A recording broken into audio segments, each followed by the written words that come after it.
మన దేశంలోని అన్ని రాష్ట్రాల ప్రజలు దసరా పండుగని చెడుపై మంచి సాధించిన విజయంగా జరుపుకుంటాం. దానికి ప్రతీకగా రావణుడి యొక్క దిష్టి బొమ్మను దహనం చేస్తూ రామలీల అంటుంటాం. కానీ ఒక్క రాష్ట్రంలో మాత్రం దీనికి పూర్తి వ్యతిరేకంగా ఆ శ్రీరాముడి యొక్క దిష్టి బొమ్మను తగలబెట్టి రావణ లీలగా జరుపుకుంటారు. ఇది మరెక్కడో కాదు, మన దేశంలోని తమిళనాడు రాష్ట్రంలో జరుగుతుంది. మనమంతా అయోధ్యలో రామమందిర ప్రాణప్రతిష్ఠ టీవీలో చూసి పులకరించిపోయాం. కానీ ఆ రోజు తమిళనాడు ప్రభుత్వం మాత్రం ఆ ప్రత్యక్ష ప్రచారాన్ని ఆ రాష్ట్రంలో నిషేధించింది.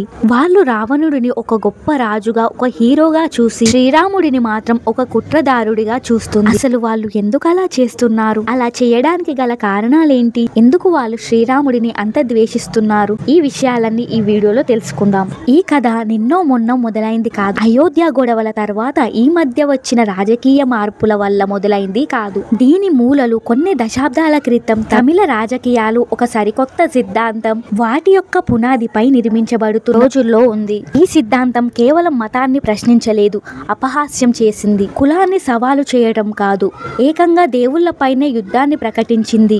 తమిళ సమాజం ఒక పెద్ద కుదుపుకు లోనవుతున్న రోజుల్లో ఉంది. కులం పేరుతో జరుగుతున్న అణచివేత, బ్రాహ్మణ ఆధిపత్యంపై ఒక వ్యక్తి తిరుగుబాటు జెండాను ఎగరవేశాడు. ఆయనే ఈవి రామస్వామి. అందరూ ఆయన్ని పెరియార్ అని పిలిచేవారు. ఈ పెరియార్ రామస్వామి ఒక సాధారణ వ్యక్తి కాదు. ఆయన హిందూ దేవుళ్లను, పురాణాలను తీవ్రంగా విమర్శించడం మొదలుపెట్టాడు. ఆయన దృష్టిలో రామాయణం ఒక దైవిక కథ కాదు, ఆయన దృష్టిలో అది ఒక రాజకీయ కుట్ర. ఈ పెరియార్ ఒక సామాజిక విప్లవకారుడు. ఆయన కులాన్ని ప్రశ్నించారు, మూఢనమ్మకాలను ఎదిరించారు. ఆయన పోరాటం న్యాయమైనదే, కానీ ఆ పోరాటంలో ఆయన ఎంచుకున్న మార్గం అత్యంత వివాదాస్పదంగా మారింది. ఆయన దృష్టిలో కుల వ్యవస్థకు, సామాజిక అసమానతలకు మూల కోణం ఈ హిందూ మతమేనని, ఆయన శక్తివంతమైన కుల వివక్షపై, సామాజిక అసమానతలపై తిరుగులేని పోరాటం చేసిన ఒక సంఘ సంస్కర్త. కానీ ఆ పోరాటంలో ఆయన హిందూ మతాన్ని, ముఖ్యంగా రాముడు, కృష్ణుడు వంటి దేవుళ్లను తీవ్రంగా ద్వేషించడం మొదలుపెట్టాడు. రామాయణం అంటే ఆయనకు దేవుడి కథ కాదు, రాజకీయ కుట్ర. ఉత్తరాది నుండి వచ్చిన ఆర్యులు అంటే రాముడు, దక్షిణాది ద్రావిడులను అంటే రావణుడిని ఓడించి తమ ఆధిపత్యాన్ని ఎలా స్థాపించుకున్నాడో చెప్పే కథే ఈ రామాయణం అని భావించేవాడు. ఆర్యుడైన శ్రీరాముడు ద్రావిడైన ఆ రావణుడిని చంపాడు అనే ఈ వాదనే తమిళనాడులోని ద్రావిడ రాజకీయాలకు ఒక పునాది వేసింది. ఎన్నో బహిరంగ సభలో పెరియార్ రాముడిని దూషిస్తూ మాట్లాడేవాడు.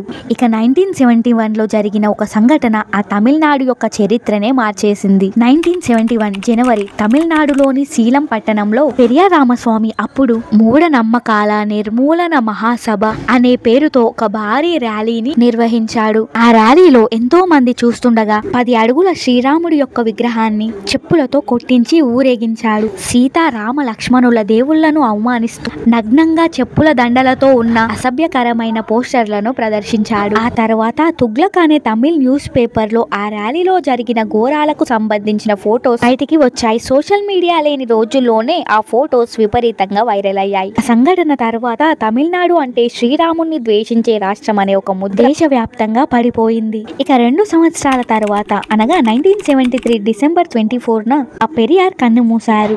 కానీ ఆయన వారసత్వాన్ని కొనసాగించడానికి ఆయన అనుచరులు ఎవ్వరూ ఎక్కడా చేయని ఒక పనిని మొదలు పెట్టారు. నార్త్ సైడ్ రాముడి యొక్క గుర్తుగా జరుపుకునే ఆ రామలీలా పండుగకు పోటీగా చెన్నైలో రావణలీల అనే ఒక కొత్త పేరు పెట్టి రావణుడి యొక్క పండుగగా నిర్వహించడం మొదలు పెట్టారు. మీరు మా రాజు రావణుడిని తగలబెడితే మేము మీ దేవుడైన రాముడిని తగలబెడతాము అని ప్రకటించి మరి సీతారామ లక్ష్మణుల బొమ్మలను అందరూ చూస్తుండగానే బహిరంగంగా నిప్పంటించారు. అప్పుడు ఇండియాకు ప్రధానిగా ఉన్న ఇందిరాగాంధీ గారు ఈ విషయాన్ని బాగా ఖండించారు. పోలీసులు వాళ్ళని అరెస్ట్ చేసిన 2 ఏళ్లకే కోర్టు వాళ్ళని నిర్దోషులుగా విడుదల చేసింది. వాళ్ళ చర్యల్లో హింస లేదు కాబట్టి అది నేరం కాదు అని కోర్టు తీర్పిచ్చింది. రాముడిని తిట్టిన, ఆయన విగ్రహాలని తగలబెట్టినా ఎవరు ఏమి చేయలేరని ధైర్యం వాళ్ళల్లో వచ్చింది. అలా ఒక రాష్ట్ర రాజకీయ ఉద్యమం ఒక రాష్ట్ర సంస్కృతిగా మారిపోయింది. ఆ రావణలీల కార్యక్రమానికి కేవలం 100 మంది కూడా లేని ఒక చిన్న గుంపు చేసే పనికి తమిళనాడు మొత్తం రావణుడిని పూజిస్తుంది అని వ్యాఖ్యలు మొదలయ్యాయి. న్యూస్ లో వార్తలు వచ్చాయి.